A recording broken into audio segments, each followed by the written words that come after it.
Voilà, nous allons continuer avec le DOM.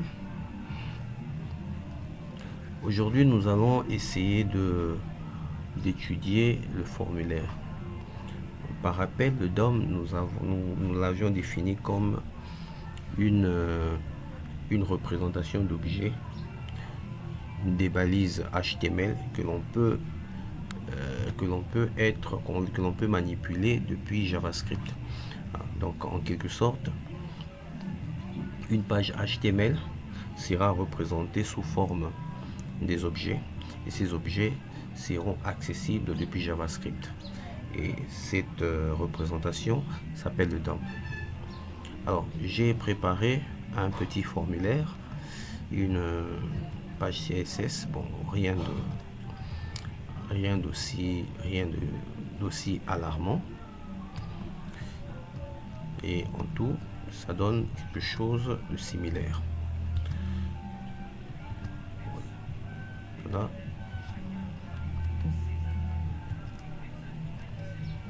Au revoir. Je crois que je vais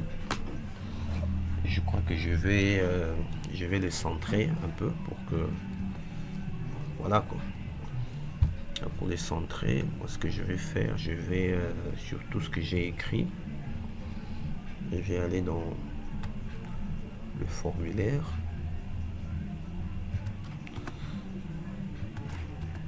Je vais faire ceci, margin, photo, et puis H2, texte en ligne, center. Bon, je crois que ça peut fonctionner comme ça.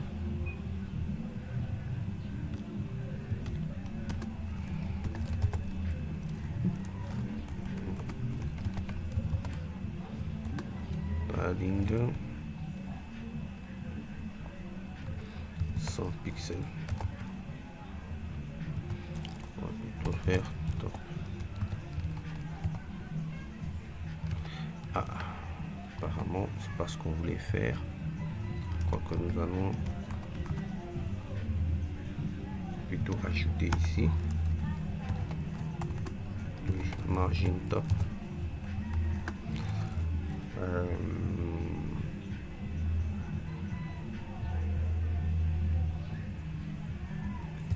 Quatrième.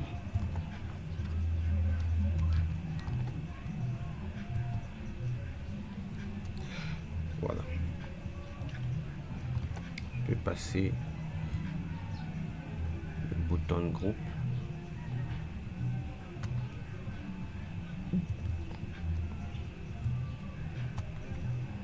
Ici, cette classe,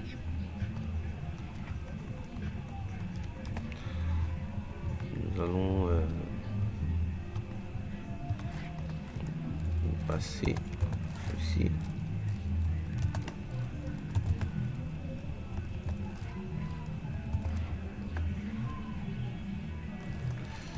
Texte en ligne, right.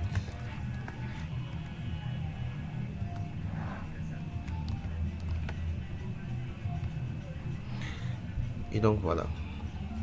Bon, maintenant je voudrais moi ce que je vais faire, c'est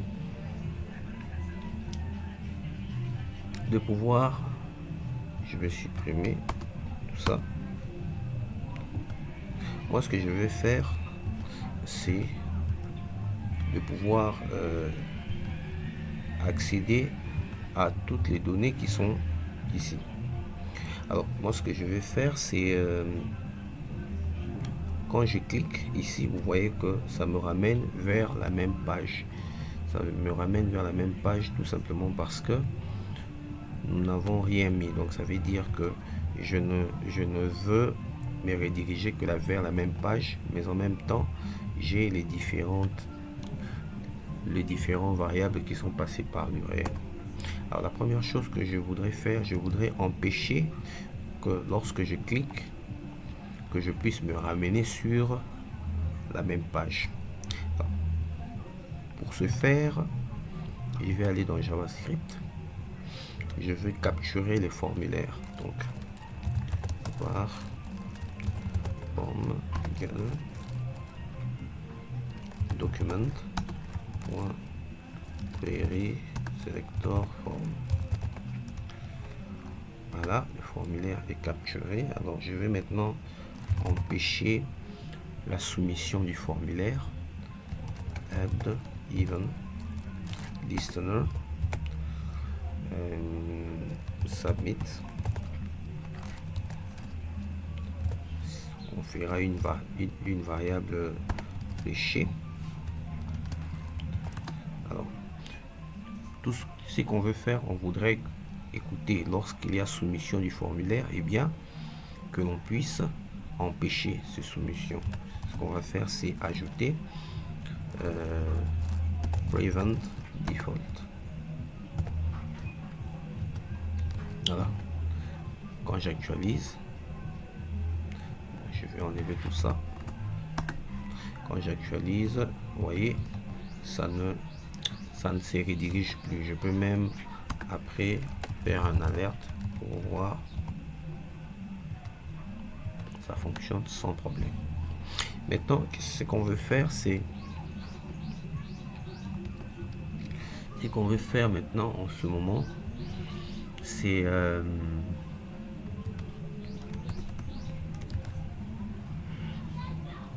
d'afficher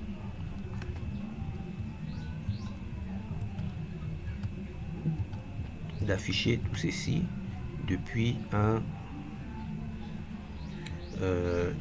alerte, d'afficher les contenus de tout ce qui sera saisi depuis un alerte.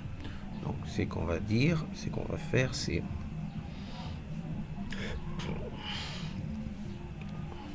on va accéder au nom. Alors nous avons plusieurs façons d'accéder au nom.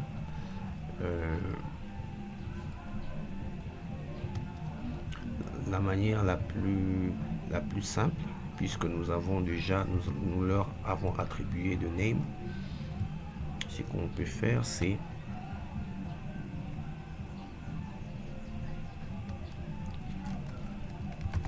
accéder depuis notre formulaire, c'est forme. Donc il suffit que je mette nom. Normalement ceci est censé représenter le contenu de la variable ou bien de l'objet nom, bien de la zone de texte nommé nom. Alors, on va essayer de voir forme que l'on a capturé nom.value. On actualise. Voilà, c'est nous l'avons capturé. Alors toutes les données les données de formulaire que nous nommons par name seront directement accédées depuis le formulaire. Donc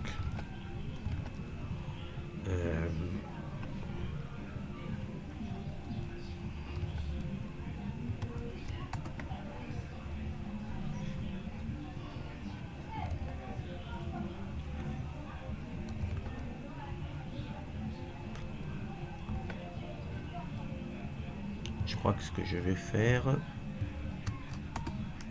on va créer un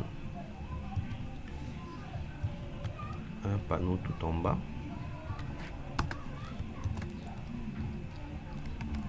On va nommer ça panel.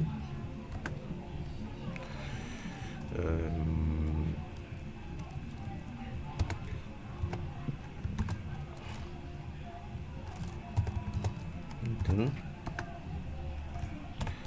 on dit bonjour.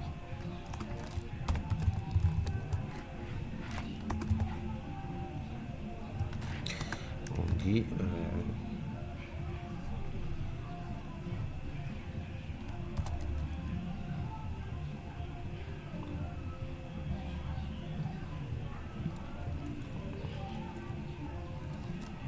doc, parce qu'on a utilisé groupe là-bas. Donc on peut utiliser un tableau carrément. C'est plus...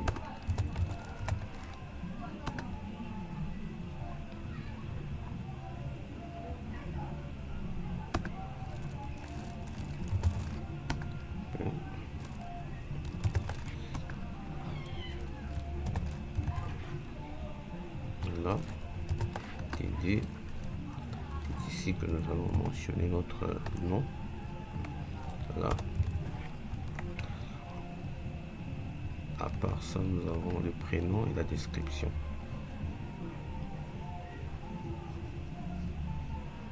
Prénom. Et nous avons notre description. Bon, description. On va faire call span 2.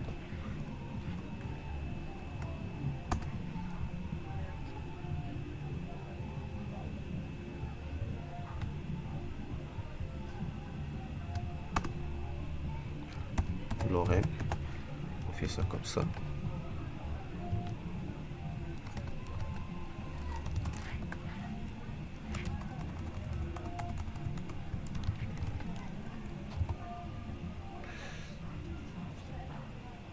Alors, pour mieux jouer à ça, que nous allons faire, nous allons mettre un peu du CSS dans tout ça.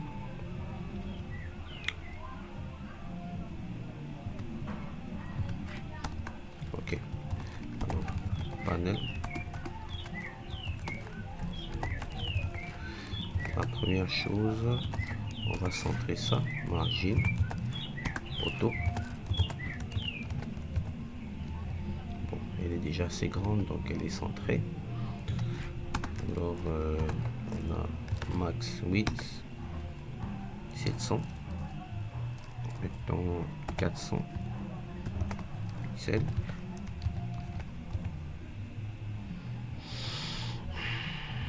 Ensuite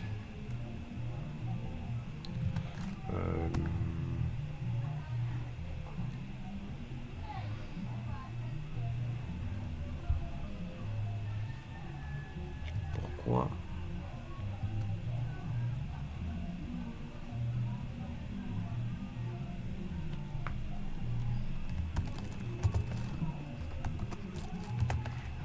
panel table width, il sera 100%.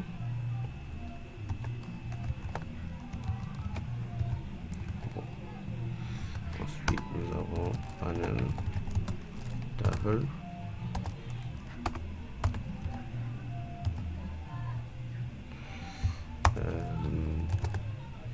DR, le TD, les tout premiers TD,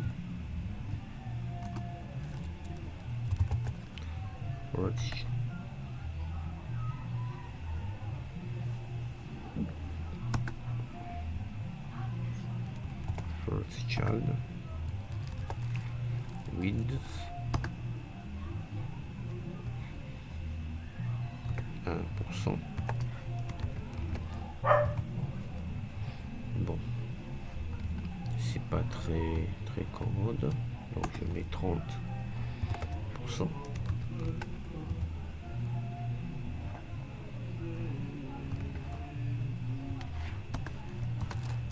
Ok, pour le reste, padding table TRTD, devant padding 5 pixels.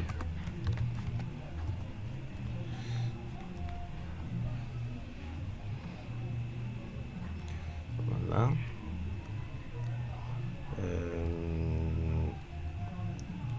Quoi faire d'autre? On va centrer ceci.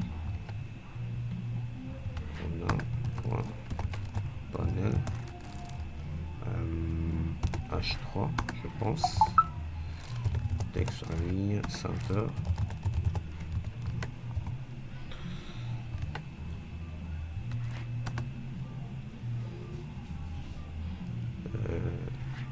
panel lui-même, on revient ici, border, 1 pixel, gray, solide,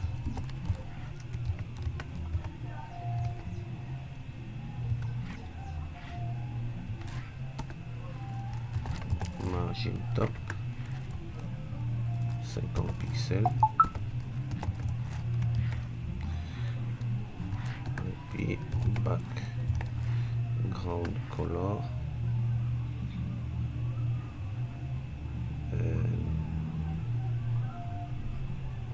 white smoke.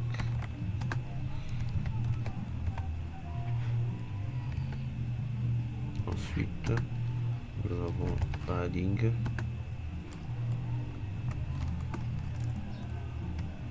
20 pixels, et nous avons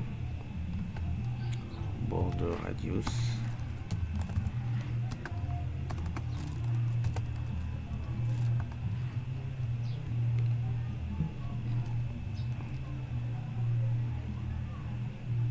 1.2e. Non.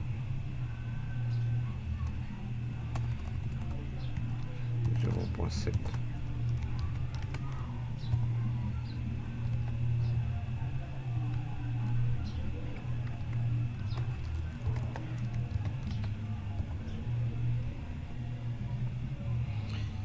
Voilà. Les données est censé ressembler un peu à ça. Je vais mettre tout ça en gras, le texte, les titres, birth child, font, weight, bold.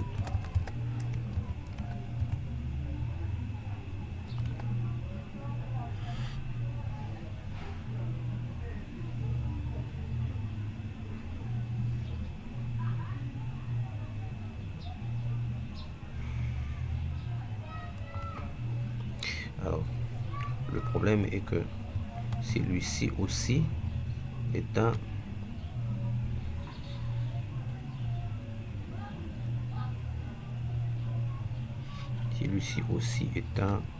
premier élément. Bon, c'est qu'on va empêcher ça. Nous allons d'abord enlever ceci. Nous allons dupliquer ça. Alors, nous allons mettre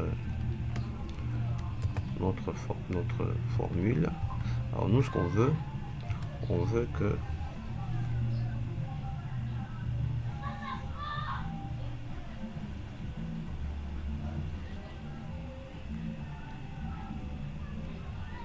alors, ce qu'on peut faire,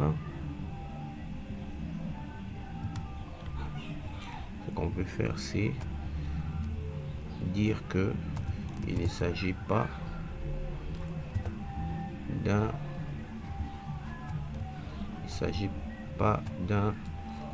dernier élément, last child. Et voilà, ça fonctionne. Alors j'explique ce code ici. Alors pour comprendre ce code, il faut revenir ici. Ici nous avons dit que nous sommes dans panel. Nous sommes dans panel. Nous retrouvons le tableau à l'intérieur du panel qui contient le TR et puis TD. Ceci correspond à tous les TD qui sont là parce que tous ces TD sont à l'intérieur d'un TR, qui sont à l'intérieur d'un table et qui sont à l'intérieur d'un panel. Bon. Ensuite, nous disons que les TD qui sont à l'intérieur d'un TR et qui sont les premiers éléments, eh bien, auront cette propriété. Alors, si on vérifie, on voit que dans tous les TR, il y a 2 TD. Alors, nous prendrons que les premiers seront redimensionnés de 30%. C'est ce que ça voudra dire. Mais sauf que ici j'ai fusionné les TD. J'ai fusionné les TD grâce à cette fonction qui fait que il y aura qu'un seul TD qui est fusionné dans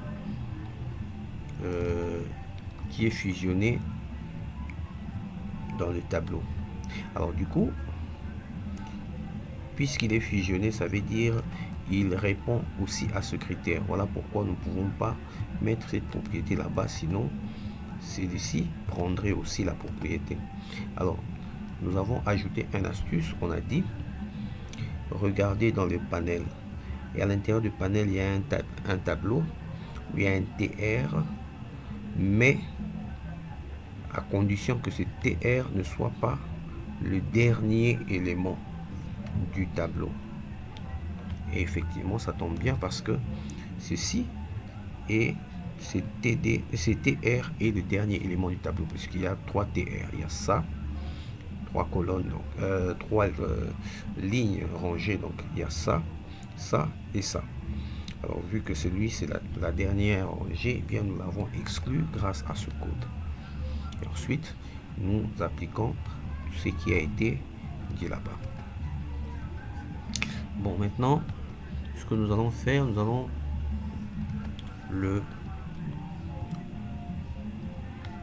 allons le faire disparaître parce que nous n'en avons pas besoin tout à l'heure. Alors pour le faire disparaître, c'est tout à fait simple. On peut aller dans le CSS par défaut, panel, display, non. Et voilà, elle est disparue. Elle a disparu. Alors maintenant, ce que nous allons faire, c'est lorsqu'on clique, eh bien, ça doit apparaître. Ça, nous allons arriver ici. Lorsque nous cliquons, eh bien,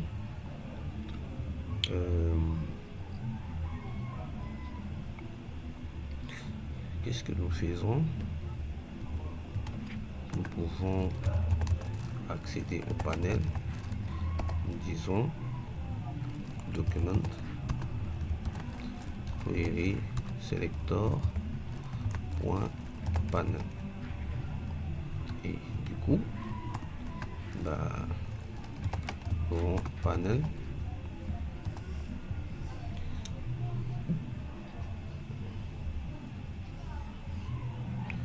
classe list remove. Ah non, désolé, nous allons plutôt dire style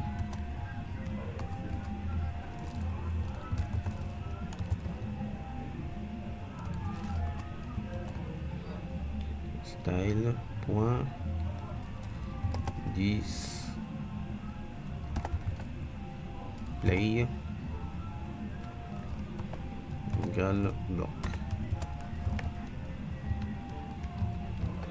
On actualise, clic, bah, ça marche pas.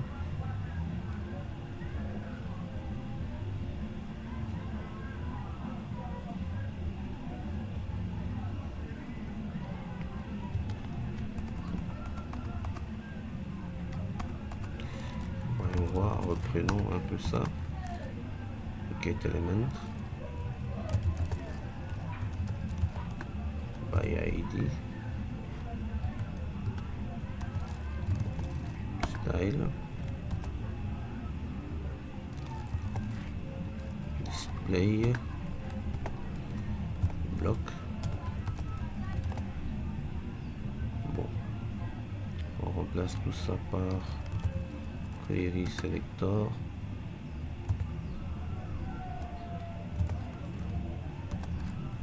panel, j'actualise. Et alors moi, ce que je ne comprends pas, pourquoi panel n'a pas fonctionné à l'intérieur. On a tous vu que panel n'a pas fonctionné, hein, parce que normalement tout ceci devait être appelé panel, n'est-ce pas? Et voilà, ça fonctionne. Je sais pas pourquoi ça n'avait pas fonctionné, mais bon, ça fonctionne, c'est ça l'essentiel. Maintenant, je voudrais que avant d'afficher, il doit reprendre tout ce qu'on aura saisi ici. Eh bien, c'est très simple. Tout ce qu'on va faire, c'est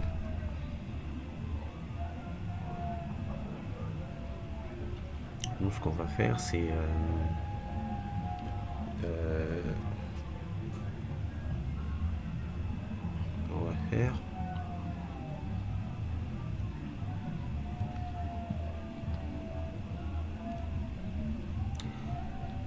nous allons commencer par attribuer des identifiants ici.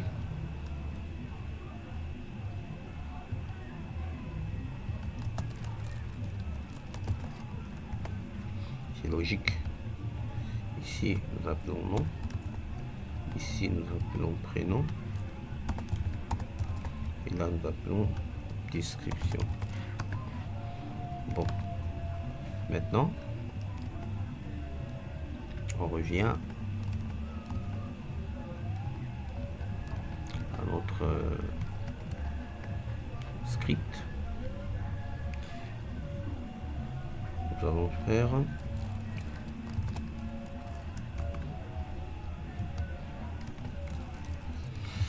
document.query selector non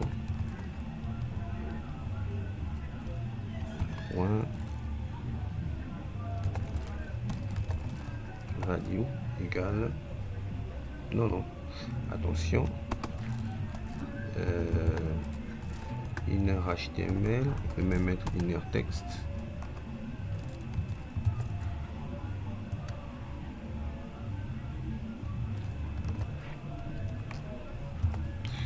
On va voir, voilà, elle est 10.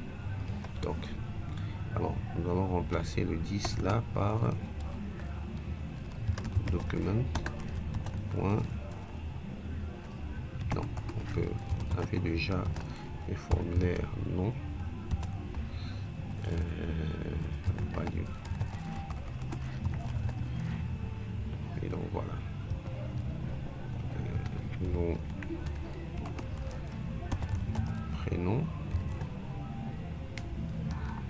puis description. Actualise.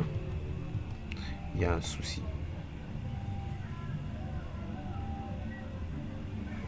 Il y a un souci.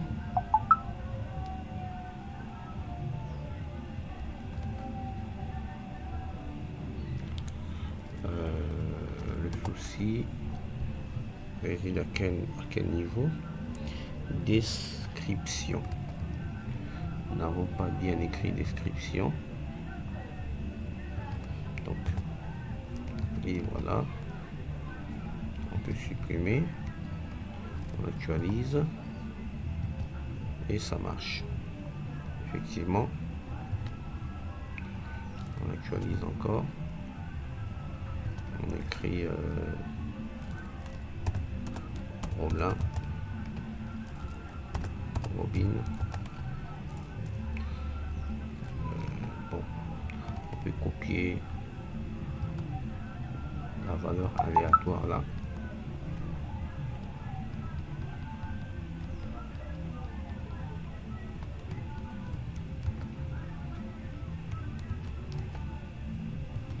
Je colle tout ça et voilà, ça fonctionne sans problème. Bon, maintenant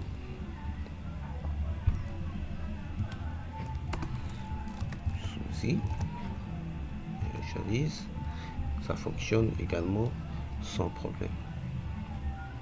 Maintenant on peut chercher à le faire disparaître. On peut dire que si elle est déjà visible, et bien elle peut disparaître. Alors nous allons chercher à vérifier si elle est d'abord visible.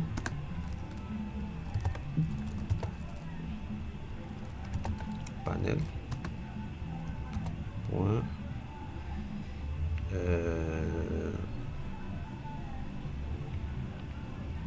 Classe liste.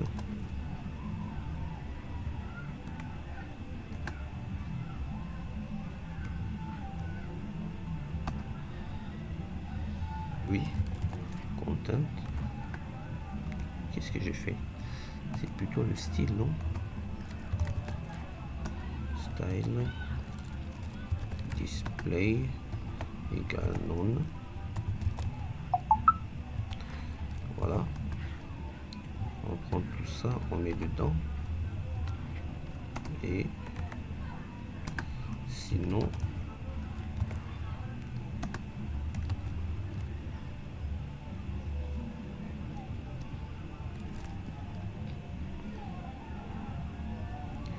on dira panel display non.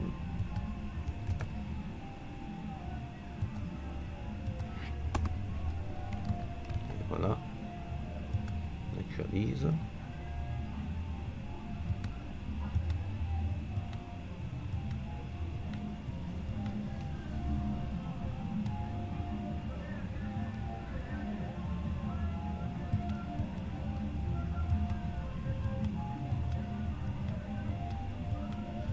Alors, on va essayer de comprendre un souci. Pour la première fois, il faut cliquer 2 fois.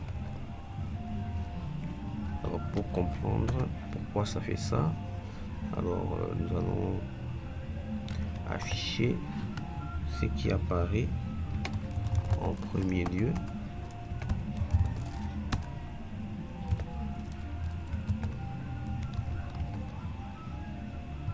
On actualise.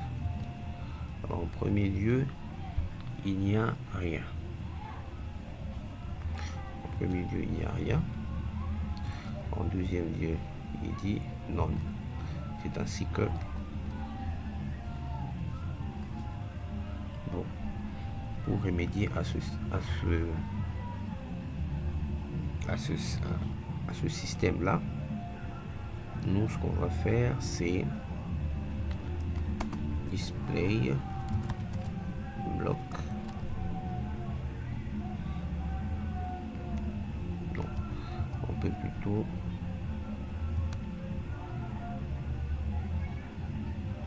oui, on peut faire ça. On peut prendre la négation.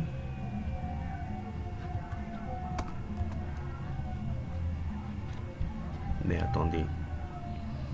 Non, on va plutôt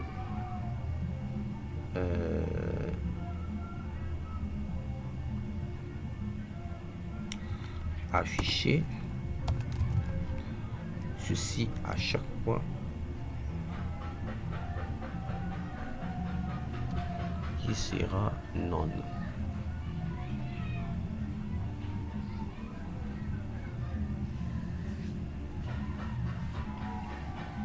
Alors, ce qu'on veut faire, c'est lorsqu'il est display non,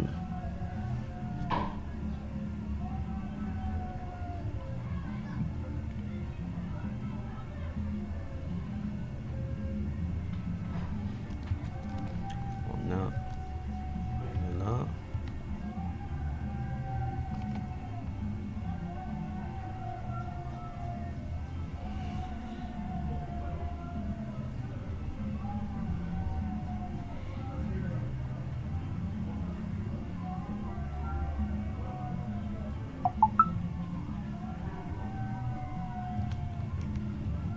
voyons voir ce que ça donne.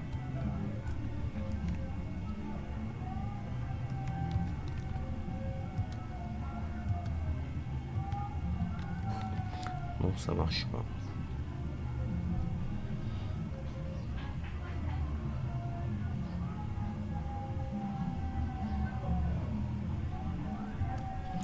Alors, mon idée à moi, c'était de pouvoir faire ceci.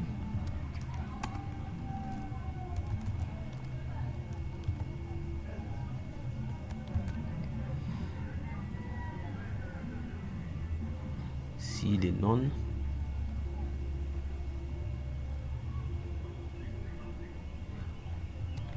S'il n'est pas non, eh bien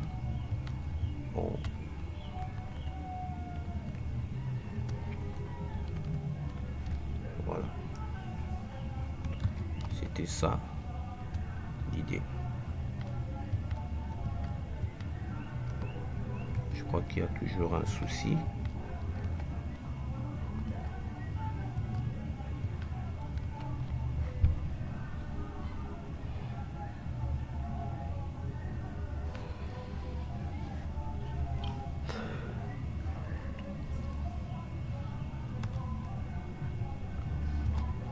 Allons voir. On actualise.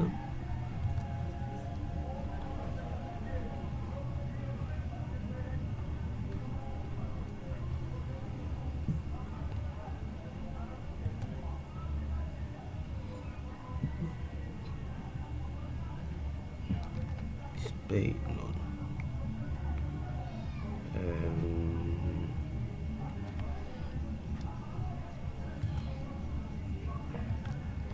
Donc on reprend. Je crois que si il n'est pas bloc, voilà ce que je voulais faire.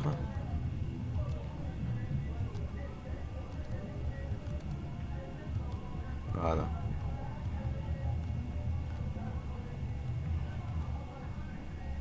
Et donc voilà.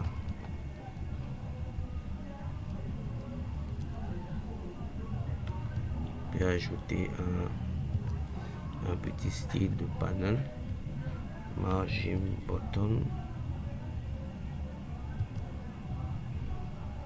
Margin top est là. Alors puisque margin bottom aussi devrait être là, alors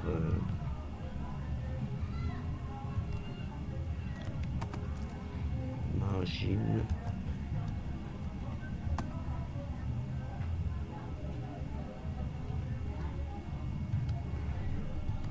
on va faire ceci,